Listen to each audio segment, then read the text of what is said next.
Hi, I'm James Skates. My nickname is Jim Skates. For a few minutes, we're going to talk about the subject. The title of my the title of my sermonette for this evening is "The World's Immoral View of Immorality." Once again, for emphasis' sake, the world's immoral view of immorality. It should not be surprising to the Christian to learn that the world's views differ greatly from the views of Christ. Such has always been the case to one extent or the other.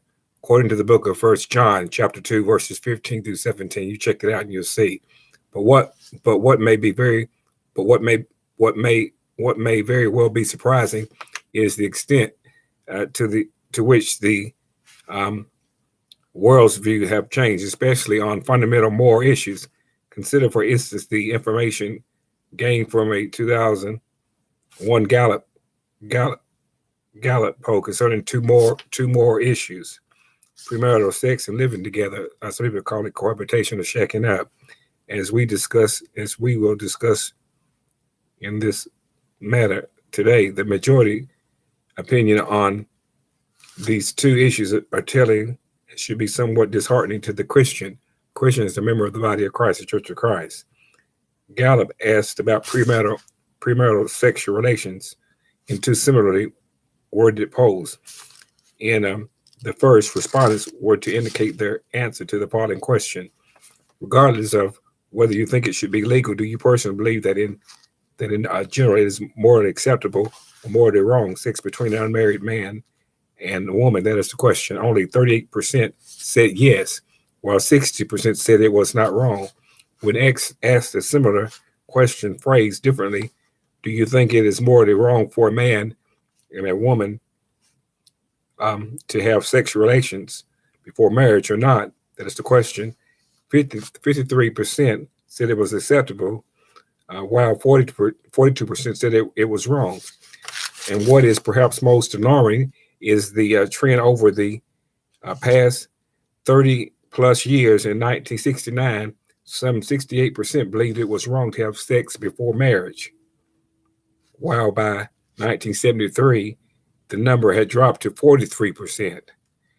This sharp dip also explains why those in young adult this sharp dip also explains why those in young adulthood in ages 30 to 49 believe sex before marriage by by 67% and 60% respectively. For those aged 50 through 64, 40% said it's okay, and 65 plus 25%, 28% say the same, are much less likely to accept it.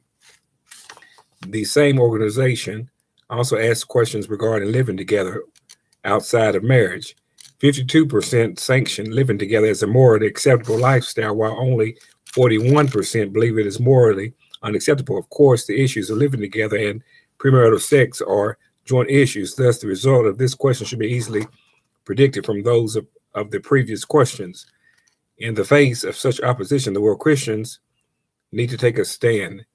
And now more than ever in love, we must stand against those who advocate fornication and premarital sex. This fornication, as 1 Corinthians chapter 7 makes 2. 1 Corinthians chapter 7, verse 2 makes clear.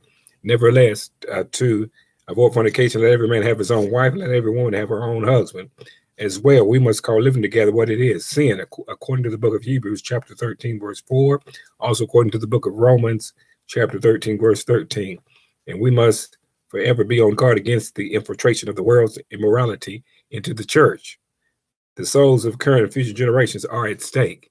We need to keep this in mind. It really is at stake. It really is. I'm Jim Skates from my office in Centerville, Tennessee.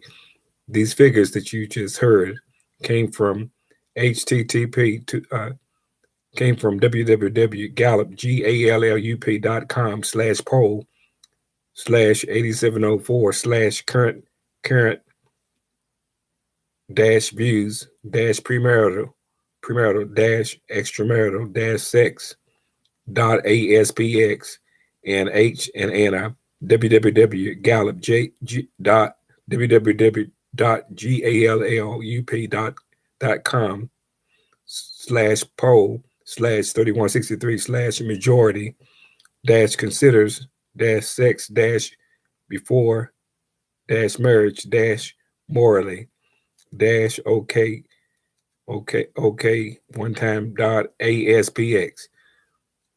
Yeah, the world's immoral view of morality.